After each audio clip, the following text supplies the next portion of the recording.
കൈലാസ് മാനസരോവർ യാത്ര പുനരാരംഭിക്കുന്നതിനുള്ള തീരുമാനം തീർത്ഥാടകർക്ക് വളരെ സന്തോഷമുള്ളതാണ്. ദക്ഷിണാഫ്രിക്കൻ തലസ്ഥാനമായ ജോഹന്നാസ്ബർഗിൽ നടന്ന G20 വിദേശകാര്യമന്ത്രിമാരുടെ യോഗത്തിനിടെ ഉഭയകക്ഷി ചർച്ചയിലാണ് വിദേശകാര്യമന്ത്രി എസ് ജയശങ്കർ ചൈനീസ് വിദേശകാര്യമന്ത്രി വാങ് യിയുമായി കൂടിക്കാഴ്ചയിൽ കൈലാസ് മാനസരോവർ യാത്ര പ്രധാന വിഷയമായത്. കൂടാതെ രാജ്യങ്ങൾക്കും ഇടയിൽ നേരിട്ട വിമാന സർവീസ്, അതിർത്തിയിലെ ശാന്തിയും സമാധാനവും നിലനിർത്തൽ എന്നിവയും ചർച്ചാ വിഷയമായി.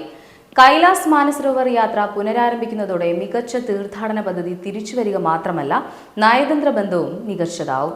ഫലമോ സമാധാനപരമായ തീർത്ഥാടന യാത്രയാണ്. ഹിന്ദുക്കളെ സംബന്ധിച്ചിടത്തോളം ഹിമാലയം പ്രപഞ്ചശാസ്ത്രത്തിന്റെ കേന്ദ്ര ബിന്ദുവാണ്. പ്രപഞ്ച രൂപീകരണത്തിന്റെ ആദ്യപടിയായി ഭഗവാൻ വിഷ്ണു സൃഷ്ടിച്ച സ്വർണ്ണ താമരയുടെ ദളങ്ങളാണ് ഹിമാലയ കൊടുമുടികൾ. ഈ കൊടുമുടികളിൽ ഒന്നായ കൈലാസ പർവ്വതത്തിൽ ശിവൻ നിത്യധ്യാനാവസ്ഥയിൽ ഇരിക്കുകയും പ്രപഞ്ചത്തെ നിലനിർത്തുന്ന ആത്മശക്തിയെ സൃഷ്ടിക്കുകയും ചെയ്യുന്നു.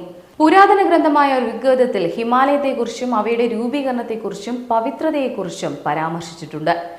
ഹിമാലയൻ പർവ്വതനിരകളിലെ ഏറ്റവും പവിത്രമായ കൊടുമുടിയായ കൈലാസ പർവ്വതം 30 ദശലക്ഷം വർഷങ്ങൾക്ക് മുൻപ് ഹിമാലയൻ ശൃംഖലയുടെ രൂപീകരണത്തിന്റെ പ്രാരംഭഘട്ടത്തിൽ രൂപപ്പെട്ടതാണെന്ന് പറയപ്പെടുന്നു. ജൈനരുടെ അഭിപ്രായത്തിൽ ചരിത്രത്തിന്റെ തുടക്കത്തിൽ അവരുടെ ആദ്യ നിയമദാതാവായ ഋഷഭദേവ് കൈലാസ പർവ്വതത്തിൽ നിർവ്വാണം പ്രാപിച്ചു. ടിബറ്റിലാണ് കൈലാസ പർവ്വതം സ്ഥിതി ചെയ്യുന്നത്. അവിടെ വിലയേറിയ രത്നം എന്നർത്ഥം വരുന്ന കാങ് റാംപോച്ചെ എന്ന മാന്യമായ പേര് ഇതിനവർ നൽകിയിരിക്കുന്നു. ഹിമാലയൻ പർവ്വതനിരയുടെ രൂപീകരണത്തിന്റെ പ്രാരംഭഘട്ടങ്ങളിലെ ഭൂമിശാസ്ത്രപരമായ മാറ്റത്തിനിടെ കൈലാസ പർവ്വതത്തിനടുത്ത് നിന്ന് 4 നദികൾ ഉത്ഭവിക്കുകയുണ്ടായി. 4 വ്യത്യസ്ത ദിക്കുകളിലേക്ക് അവ ഒഴുകി.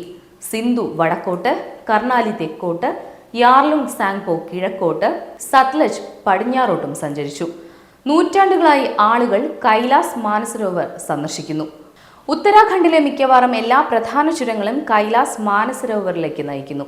ഇൻഡോ ചൈന അതിർത്തിയിൽ തർക്കം കാരണം ഏകദേശം 2 പതിറ്റാണ്ടുകളായി ഇന്ത്യക്കാർക്ക് കൈലാസ് മാനസരോവർ സന്ദർശിക്കാൻ അനുവാദമില്ലായിരുന്നു.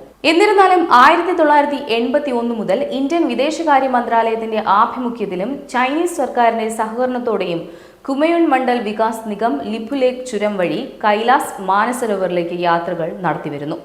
ഇന്ന് പരിമിതമായ എണ്ണം ആളുകൾക്ക് മാത്രമേ കൈലാസ് മാനസരോവർ സന്ദർശിക്കാൻ അനുവാദമുള്ളൂവെങ്കിലും യാത്രകൾ പുനരാരംഭിച്ചുവെന്ന വസ്തുത തന്നെ സമീപഭാവിയിൽ കൂടുതൽ ഇന്ത്യൻ തീർത്ഥാടകർക്ക് പുണ്യപർവ്വതങ്ങളുടെയും തടാകങ്ങളുടെയും പ്രദേശമായ പടിഞ്ഞാറൻ ടിബറ്റ് സന്ദർശിക്കാൻ അനുവാദമുണ്ടാകുമെന്ന പ്രതീക്ഷ ഉയർത്തുന്നു. ഡൽഹിയിൽ നിന്ന് 865 കിലോമീറ്റർ അകലെയുള്ള കൈലാസ് മാനസരോവർ കാരണം കുമയൂൺ ചിലപ്പോൾ മനസ്കണ്ട് എന്ന് വിളിക്കപ്പെടുന്നു. നമ്മുടെ പല പുരാണങ്ങളും ഈ അസാധാരണമായ പർവ്വതവുമായും തടാകവുമായും ബന്ധപ്പെട്ടിരിക്കുന്നു.